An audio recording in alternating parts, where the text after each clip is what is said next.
Di akhir Ramadan seperti ini ada 4 yang menjadi anjuran yang harus kita laksanakan. Yang pertama adalah zakat. Zakat ini ada 2, ada zakat mal dan ada zakat fitrah. Zakat mal itu untuk mensucikan harta kita, zakat fitrah itu untuk mensucikan diri kita.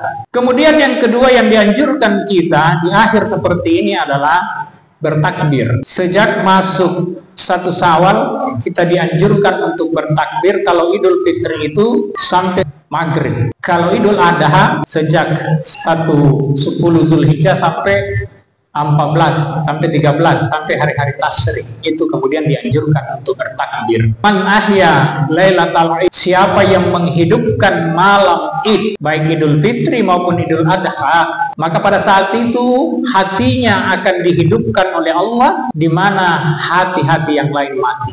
Kemudian yang ketiga dianjurkan adalah salat Id atau Idul Fitri. Salat Idul Fitri itu hukumnya sunnah muakkad. Jadi kalau misalnya kita salat Idul Fitri jam 7, maka jam 6 itu kita sudah harus mandi persiapan. Setelah itu kemudian kita potong kuku, lalu kemudian memakai parfum, memakai baju yang baru kalau ada, kalau tidak ada biar baju lama, yang penting bersih. Kemudian makan sebelum ke tempat salat. Kalau Idul Adha jangan dulu makan, nanti kemudian pulang. Kalau Idul Fitri makan dulu. Setelah itu dianjurkan pergi salat itu, perginya jalurnya lain, pulangnya jalurnya lain, sambil bertakbir.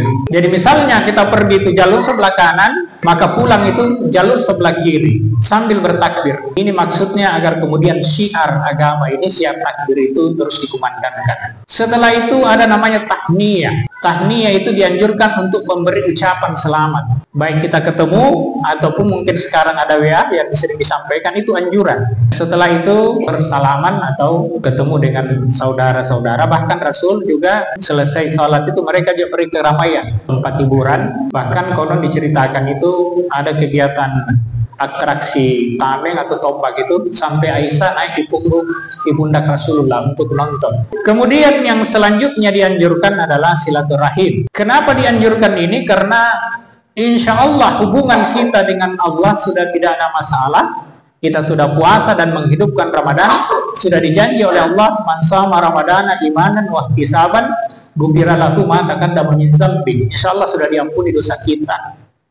Tapi itu adalah dosa kepada Allah. Ada dosa yang susah maafnya kecuali kita dimaafkan oleh orang, yaitu dosa sesama manusia. Jadi kalau kita kemudian berdosa sama manusia, cepat kemudian waktunya untuk meminta maaf supaya betul-betul kita fitrah. Bapak Ibu hadirin yang kami muliakan, bahkan pernah Rasulullah mengaminkan doa Jibril. Ada 3 doa Jibril yang diaminkan oleh Rasulullah. Doa Jibril yang pertama, ya Allah, jangan engkau terima ibadah puasanya anak yang durhaka kepada orang tuanya sampai dia minta maaf. Jadi yang pernah mungkin membuat sakit, membuat menangis orang tuanya, cepat-cepat datang untuk minta maaf. Yang kedua, ya Allah, kata Jibril, jangan engkau terima ibadah puasanya istri yang durhaka kepada suaminya atau sebaliknya sampai mereka saling memaafkan. Rasul berkata amin. Dan doa Jibril yang ketiga, ya Allah, jangan terima ibadah puasanya seorang muslim dengan muslim yang lain yang tidak saling memaafkan.